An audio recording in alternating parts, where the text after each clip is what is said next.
త్వరలో జరిగినటువంటి ఉప ఎన్నికల నేపథ్యంలో మోడీ మీడియా ఆసక్తికరమైన కథనాన్ని దేశ ప్రజలను దారి తప్పించే విధంగా దేశ ప్రజల కళ్ళను కట్టివేసే విధంగా చేసే ప్రయత్నాలు చూస్తే మోడీ మీడియా ఎంత బరి తెగించిందో అర్థమవుతుంది. రాహుల్ గాంధీ బీహార్లో చేపట్టినటువంటి సర్కు వ్యతిరేకంగా అలాగే ఓట్ అధికార యాత్ర సందర్భంగా జరిగినటువంటి పరిణామాలను గమనించుంటే బీజేపీ మోడీ మీడియా రాహుల్ గాంధీ చేసినటువంటి ప్రచార కార్యక్రమాన్ని తక్కువ చేసే ప్రయత్నం చూపిస్తుంది.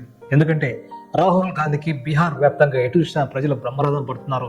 లక్షల్లో వేలలో జనం హాజరవుతున్నారు ఆయన సభలకు. ఆయన మాటలు వినడానికి ఆసక్తి చూపుతున్నారు. ఓట్ చోర్ గద్దీ చోర్ నిదానాన్ని బీహార్ వ్యాప్తంగా వినిపిస్తూ ఉంది. ఈ నేపథ్యంలో బీహార్లో జరిగినటువంటి ఈ యొక్క పరిణామాల నేపథ్యంలో బీజేపీ అప్రమత్తమైంది. అందుకే తనకు అనుకూలమైనటువంటి మోడీ మీడియాను ముసుకెళ్పే ప్రయత్నం చేస్తుంది. ఇందులో భాగంగా మూడ్ ఆఫ్ ది నేషన్ అంటే దేశం యొక్క మూడ్ ఎలా ఉందని తెలుసుకునే పరిస్థితుల్లో భాగంగా ఓ సర్వే నిర్వహించింది. ఇప్పటికిప్పుడు ఉన్నట్టు కనుక ఎన్నికలు జరిగితే ఆ ఎన్నికల్లో ఎన్డీఏ కూటమి భారీ విజయం సాధిస్తున్న విజయాన్ని మోడీ మీడియా అన్ని ఛానళ్లను సామాజిక మాధ్యమాలను ప్రచారం చేస్తూ ఉంది. ఈ విస్తృతమైన ప్రచారం చేసినటువంటి ఇలా జరుగుతున్నటువంటి ఈ ప్రచారం చేసినటువంటి సామాన్య ప్రజల సైతం ఇక మోడీ మీడియాను తిట్టిపోస్తున్నారు. ఎందుకంటే బీహార్లో అప్రతిహస్తంగా జరిగినటువంటి ఈ యొక్క ఓట్ అధికార యాత్రలో రాహుల్ గాంధీకి కాంగ్రెస్ పార్టీకి అక్కడటువంటి తేజస్విని యాదవ్కు జనం బ్రహ్మరథం పడుతుంటే రాబోయే ఎన్నికల్లో బీహార్లో గెలిచేది కూడా మళ్ళీ నితీష్ కుమార్ అని చెప్పడం మోడీ మీడియాకు మాత్రమే సాధ్యమైంది. దాదాపుగా గ్రౌండ్ లెవెల్కి వెళ్ళి పరిస్థితి గమనిస్తే అక్కడ నితీష్ కుమార్ ప్రభుత్వం అలాగే కేంద్రంలో ఉన్నటువంటి ఎన్డీఏ కూటమిపై ప్రజల్లో ఎంత తీవ్ర వ్యతిరేకత అర్థమవుతుంది.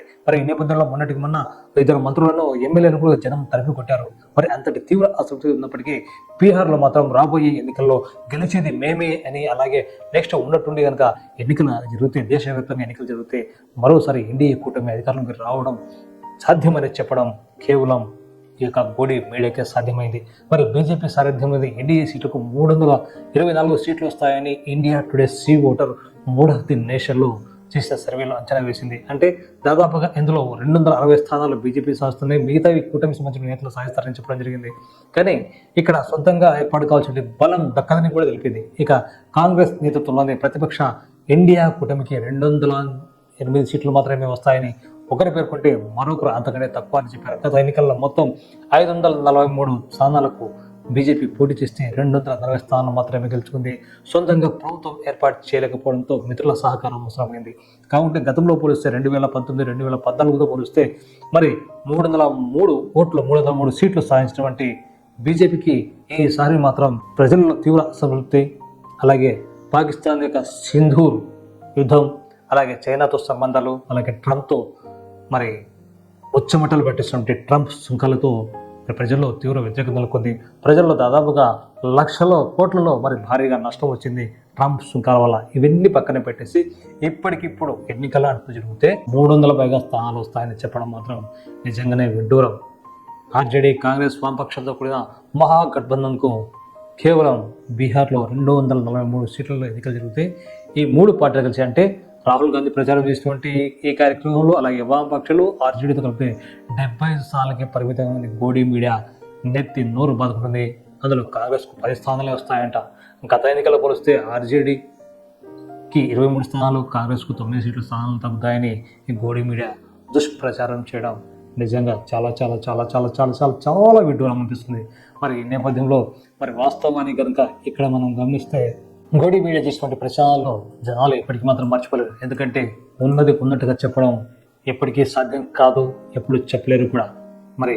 ఇప్పటికిప్పుడు ఇండియా టుడే సీ ఓటర్ చేసినటువంటి సర్వేలో మొత్తం పార్లమెంట్ స్థానాలు 543 ఉంటే అందులో బీజేపీకి 304 స్థానాలు, కాంగ్రెస్కు 71 స్థానాలు, మిగతా వారికి 160 స్థానాలు. అంటే స్వయంగా ఒక బీజేపీని 304 స్థానాల్లో గెలిచే అవకాశం ఉన్నట్టుగా India today C Voter survey తెలిపింది. ఇదంతా కూడా మోడీ మీడియా ప్రచారంలో భాగమే అన్న విషయాన్ని ప్రజలు ఇప్పటికే గుర్తించారు. అంతేకాదు ఇప్పటికిప్పుడు ఎన్నికలు అంటూ జరిగితే మొత్తం ఎన్డీఏ కూటమి అంటే బీజేపీలో ఉన్నటువంటి భాగస్వామ్య పక్షాలతో పాటు కలుపుకుంటే ఎన్డీఏ కూటమికి 343 సీట్లు సాధించి మళ్ళీ ప్రధానిగా మోడీ బాధ్యతలు స్వీకరించే అవకాశం ఉన్న విషయాన్ని కూడా చూచాయిగా చెప్పింది ఇండియా టుడే సీ ఓటర్స్. ఇందులో భాగంగా ఇండియా కూటమికి అంటే రాహుల్ గాంధీ సాధ్యంలోని కాంగ్రెస్ పార్టీకి ఇండియా కూటమికి కేవలం 188 స్థానాలు మాత్రమే వచ్చే అవకాశం ఉందని, మిగతా 12 మంది ఇతరులు గెలుస్తారన్న విషయాన్ని ప్రస్తుతం మూడ్ ఆఫ్ ది నేషన్లో భాగంగా ఇండియా టుడే సీ ఓటర్ తెలియజెప్పే ప్రయత్నం చేసింది. ఇదంతా కూడా కేవలం రాహుల్ గాంధీకి బీహార్లో వస్తున్నటువంటి పాపులారిటీని తగ్గించడానికి చేస్తున్న ప్రయత్నమే గోడి మీడియా చేస్తున్న దుష్ప్రచారమైన భావన ప్రతి ఒక్కరిలో, ప్రతి భారతీయుల్లో కనిపిస్తుంది. కానీ విచిత్రం ఏమంటే ఇప్పటికిప్పుడు ఎన్నికలు జరిగితే ఇట్లా ఈ విధంగా వస్తాయని చెప్పడం నిజంగా సిగ్గుచేటు. మరి చూద్దాం.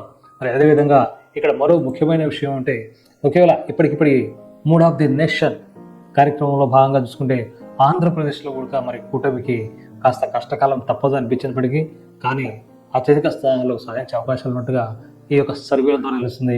అంటే ఈ యొక్క సర్వే కేవలం కూటమికి సంబంధించి కాకుండా ఎన్డీఏ భాగస్వామ్య పక్షాలకు సంబంధించి మాత్రమే అనే విషయాన్ని ఇక్కడ గుర్తు పెట్టుకోవాల్సిన అవసరం ఉంది.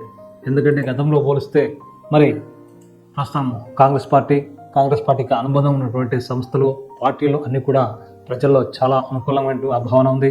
మరి అలాగే ఓట్ చోరు, గద్దీ చోరు నినాదం కూడా ఇప్పుడు బీహార్ నుంచి మొదలుకొని మరి దేశవ్యాప్తంగా వ్యాపిస్తుంది. మరి అలాగే త్వరలోనే మరినటువంటి చోరీ అంటే ఓటు చోరీ సంఘటనలను బయటికి తీసుకొస్తామని రాహుల్ గాంధీ హెచ్చరించిన నేపథ్యంలో Godi media mood of the nation పేరుతో జనాల మూడ్ను నాశనం చేస్తుంది. ఈ విధంగా దుష్ప్రచారం చేస్తూ తీవ్రమైన అసంతృప్తి చేతులు ఎత్తేసే పరిస్థితి, అలాగే ట్రంప్ వేసుకుంటే మొట్టికాయలతో భరించలేని పరిస్థితున్నటువంటి ఇప్పటి పరిస్థితుల్లో మూడ్ ఆఫ్ ది నేషన్ పేరుతో మరి ప్రజల యొక్క మూడ్ను అంచనా వేయడం మరి గోడి మీడియాకే సాధ్యమైంది. ఇలాంటి ప్రచారాన్ని నమ్మవద్దుంటారు ఎన్డీఏ కూటమి పక్షాలు కానీ, మిగతా పక్షాలు కానీ, ఎన్డీఏ కూటమి పక్షాలు కానీ స్వయంగా వాళ్ళే ఈ యొక్క సర్వే తప్పుల తడక అనే విషయాన్ని కూడా వారి చర్చలో జోరుగా జరుగుతుంది. అంటే స్వపక్షంలోనే ఈ యొక్క సర్వేపై ఎలాంటి నమ్మకాలు లేవు. కేవలం ప్రజలను మభ్యపెట్టడమే గోడి మీడియా ప్రచారంలో భాగంగానే రాహుల్ గాంధీ ప్రచారాన్ని తక్కువ చూపించే ప్రయత్నం తప్ప మరొకటి కాదు. జనం ఇప్పుడు ఎన్నికలు జరిగితే ఇండియా కూటమికే పగ్గాలు ఇచ్చే అవకాశాలు ఎక్కువ ఉన్నాయంటున్నారు రాజకీయ పార్టీ విశ్లేషకులు.